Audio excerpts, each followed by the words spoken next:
L'origine même de l'homme, c'est le pouvoir.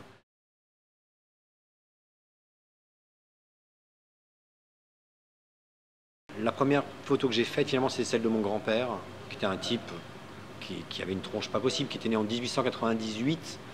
Euh, donc il a l'histoire du XXe siècle sur sa tête, quoi. L'histoire évidemment fantasmée par moi, quoi. Son petit-fils. Je sentais une attirance pour les portraits. Je ne vais pas faire mon auto-analyse, mais il y a de quoi trouver des raisons dans mon histoire familiale au fait que le visage des autres, des hommes qui pourraient avoir l'âge de mon père, donc un peu plus vieux que moi, enfin une génération de plus, qui pourrait expliquer mon attrait pour ce type de personnage-là. On pourrait aussi dire que le rapport au pouvoir, finalement, c'est le premier rapport qu'un enfant a avec ses parents. Donc voilà, donc les choses naissent là, et je m'en suis jamais vraiment écarté. Je veux dire, je trouve toujours du bonheur, de l'inspiration, quelque chose qui me fait grandir en fait. On pourrait considérer que je rends vivant les statues et que je déshumanise, je rends un peu mort les vivants. Et donc c'est une manière de les rapprocher les uns des autres dans une relation au pouvoir. Le pouvoir, c'est le fantasme. C'est-à-dire que c'est une réalité littérale. Et en fait, le pouvoir a besoin de l'image pour communiquer. Les premiers qui communiquent avec l'image, c'est les Romains. C'est l'Empire romain, c'est les empereurs romains. C'est les premiers qui se disent, il faut qu'on montre dans notre empire qui est hyper vaste, à tout l'empire, il faut qu'on montre qui est le boss. C'est qui le patron. On a la monnaie, c'est pratique, ça circule très vite, mais c'est tout pourri, c'est tout petit, c'est plat, c'est pas très bien, et puis les gars, ils sont de profil pour reconnaître l'empereur. Donc ils inventent la statuaire, et ça, c'est un moyen facile, pérenne, de diffuser une image politique, de propagande, quoi. Et très vite, les empereurs comprennent. Le premier empereur Auguste, c'est le premier empereur Photoshop. C'est le premier qui, de son vivant, se fait déifier. C'est-à-dire, il a le bas du visage, la bouche, le menton d'un Hermès grec, quoi. Alors qu'il ne ressemblait pas à ça. On sait ça par les traces de textes qu'on a. Et du coup, c'est les premiers qui ont cette conscience-là de l'acte politique de communication par les visages. Et les Romains, c'est les premiers qui s'intéressent vraiment au portrait. C'est-à-dire que les Grecs ont des corps idéaux. Et ils s'en foutent un peu des visages. C'est les corps qui racontent les histoires. Les visages sont stéréotypés. Les Romains, notamment sous la République, c'est les premiers qui font un vrai portrait. C'est-à-dire qu'il y a une personnalité dans le visage. Et donc, moi qui m'intéresse au portrait et au visage, je ne peux pas ne pas m'intéresser et être touché par les Romains. Et je trouvais intéressant de faire le lien entre le pouvoir d'aujourd'hui, qui est finalement pris d'une grande vanité. Je veux dire, c'est quoi le pouvoir? Pourquoi ces gens-là font ça? Je pense qu'une des raisons, c'est la peur de la mort, qu'on a tous, mais qui chez eux est plus grande. Et donc, c'est peut-être la question de laisser trace, alors qu'on sait très bien que tu es patron d'une des plus grandes multinationales. Quand tu n'es plus patron, tout le monde s'en fout et tout le monde t'a oublié. Mais bon, eux ont peut-être la prétention de penser qu'on ne les oubliera pas, et de faire le parallèle avec ce qui pourrait être l'origine de notre histoire, l'an zéro, quoi. Je veux dire, dans notre civilisation chrétienne, c'est un moment de création. Ça me semblait intéressant. Voilà. C'est une manière de montrer que finalement, comme la photographie, c'est et c'est pas en même temps. C'est-à-dire que de toute façon, ils sont périssables, et que d'un autre côté, peut-être qu'il restera la photographie comme il reste pour les empereurs des bouts de pierre sur lesquels les gars ont tapé. Il y a un double mensonge dans ce lieu et dans cette exposition. Il y a le mensonge des photographies, où je prends des vrais gens qui deviennent finalement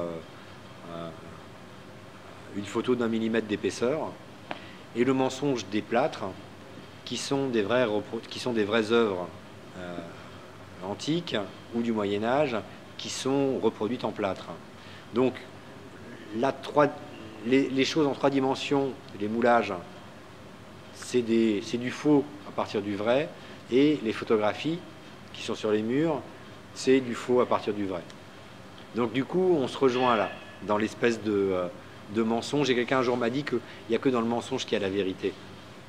qu'elle peut percer qu'à partir de là. Parce qu'au moins tu sais ça. Et donc à partir du moment où tu le sais, tu n'es plus pris au dépourvu de ce qui peut être vrai ou pas vrai. Et je trouve que c'est un des intérêts de l'image photographique, c'est le fait que comme tu sais que c'est une représentation, tu peux y lire des choses qui, elles, sont peut-être de l'ordre de l'intime et du masque qui est tombé. J'ai toujours pensé que finalement les photos que je faisais, c'était des photos de moi-même. Et j'étais jamais présent dans les photos. C'est toujours la tête d'un autre. Et à un moment donné, je me suis dit, mais tiens, je vais essayer d'y aller pour de vrai, pour voir ce que ça donne. Comme je n'ai pas encore le courage d'y aller tout seul, je me mets avec un autre. Comme ça, c'est déjà le début. Et du coup, il y a plusieurs rapports au pouvoir qui se passent dans ces cas-là. C'est-à-dire que l'appareil est sur pied. Moi, je suis assis, mon sujet, il est assis. Je suis derrière l'appareil et rien ne m'échappe. C'est-à-dire que c'est moi qui ai le pouvoir. S'il fait quelque chose, je le laisse faire ou je ne le laisse pas faire. Or, quand je quitte l'appareil pour aller à côté de lui, je perds ce pouvoir-là. C'est-à-dire que la question de l'autoportrait, c'est est-ce que j'ai mis en place l'abdication de mon sujet, qui reste dans sa pose telle qu'elle était avant, ou est-ce qu'au contraire, à ce moment-là, il reprend sa pose, son attitude de communicant. Voilà. Et donc ça, c'est une première question de l'autoportrait dans le rapport au pouvoir. Et la deuxième question, c'est il y a des choses qu'on ne fait jamais. Par exemple, on ne se rapproche jamais vraiment des gens. On est dans une distance polie et respectueuse. Et là, pour faire ces photos-là, physiquement, il faut que je les touche avec mon visage. Et c'est quelque chose qu'on fait rarement dans nos sociétés. Et du coup, qu'est-ce qui se passe quand je les touche? Je me frotte à eux. La photo avec François Hollande, si tu t'approches de près, j'ai une marque là, sur le côté, où je lui ai pris un peu de son fond de teint.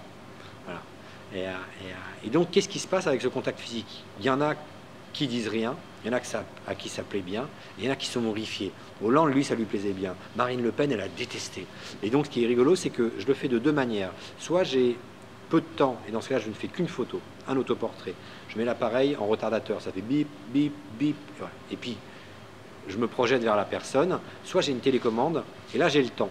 Et là, je peux faire plusieurs images. Et quand je reprends les photos, c'est assez drôle de voir les types qui sont d'abord normaux, après je m'approche, et après tu vois le visage qui part comme ça, quoi. Tu vois l'évolution en fait de la relation. Soit ils se marrent, soit ils se tendent, soit, enfin voilà, qu'est-ce qui se passe à ce moment-là, tu vois. Et donc c'est une manière de symboliser en fait la participation de deux personnes à une séance photo et la relation de pouvoir. Moi j'essaie de travailler avec mon temps. J'ai beaucoup travaillé au 6-6 en argentique, je trouvais ça vachement intéressant. Et le carré, en fait, a ce côté chouette, c'est qu'il est centripète. C'est-à-dire que quoi qu'on fasse, on fait deux diagonales dans l'image, on arrive toujours au centre. Voilà. Le rectangle, c'est le bordel, c'est le bazar. Et en même temps, il est intéressant parce que culturellement, quand il est fait à l'horizontale, ce que je fais, ça se rapproche d'un format cinématographique. Et du coup, on est presque dans le 16/9e, quoi.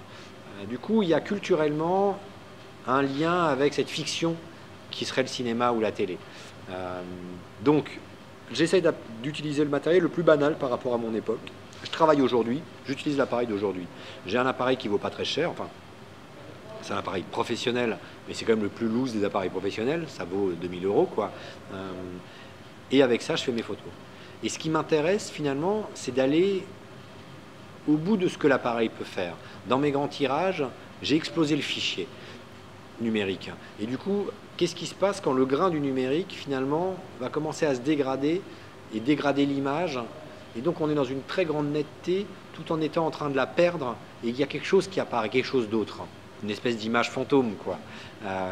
Et du coup, cette image fantôme-là, elle est composée de grains, elle est composée de pixels numériques, elle est composée de bruit, de lumière. Enfin voilà, ça m'intéresse.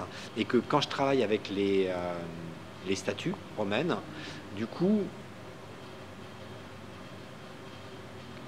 à quel moment le grain du marbre se désagrège et est remplacé par le pixel numérique.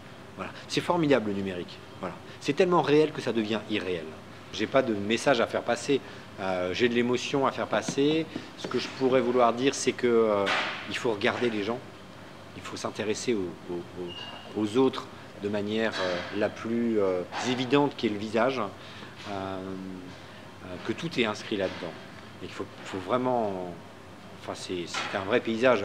Je trouve que dans notre monde d'aujourd'hui, où la planète est déjà circonscrite, on est allé partout sur la planète. Il n'y a pas de terre vierge, où demain tu prends l'avion pour où tu veux.